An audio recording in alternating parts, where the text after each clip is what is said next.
साईं मुंहिंजा मोहबत आर में ख़ुशबू लाड़ मां अची सघे थी। ऐं हाणे हीअ बहितरीन तहरीर तव्हां सॼण जे नाव कंदासीं जेका असां लाइ ॾियारे मोकिली। मिठो भाउ साजिद अली महर ऐं उन सां गॾु आहे काशिफ अली सुमरो।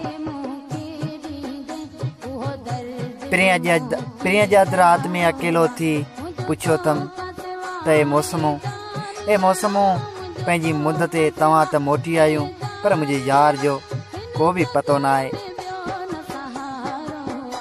ए मुंहिंजा प्यारा प्री दिलि घुरिया दोस्त, असां खां तूं ईअं रस्ता अलॻि करे वेंदे असां त इहो सोचियो ई न हो। ए मिठा माण्हू तूं त शायदि ख़ुशियुनि में ज़िंदगियूं गुज़ारी पियो ऐं असां कंडनि ते पेर रखी चवंदा आहियूं ए प्री किथे आहीं किथे तूं, किथे आहीं किथे तूं।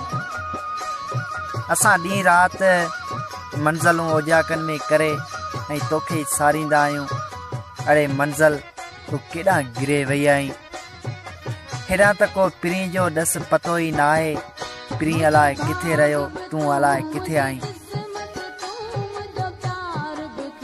पर अलाए केतिरा साल गुज़री विया इरफान भाउ, हुन कॾहिं बि खत जे सारे सां बि असांखे यादि न आहे कयो। प्री मौसमूं मटिबियूं आहिनि त माण्हू बि नवां कपिड़ा पाईंदा आहिनि, ईदूं ईंदियूं आहिनि ऐं लाड़ में जॾहिं सारियूं लहंदियूं आहिनि तॾहिं ख़ुशी ईद खां बि घणी महसूसु थींदी आहे। हर तरफ़ खां ग़रीब गुरबो ख़ुशि नज़र ईंदो आहे।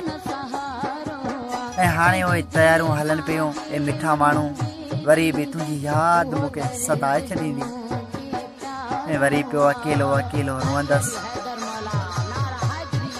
हे मिठा माण्हू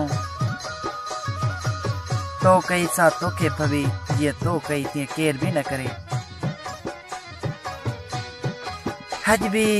अॼु बि अधूरी ज़िंदगी गुज़रंदी आहे ऐं ॾींहुं राति हिकु अकेली जॻह में वेही सिर्फ़ु तुंहिंजे एहसासनि सां ॿारनि वांगुरु रांदि खेॾंदो आहियां।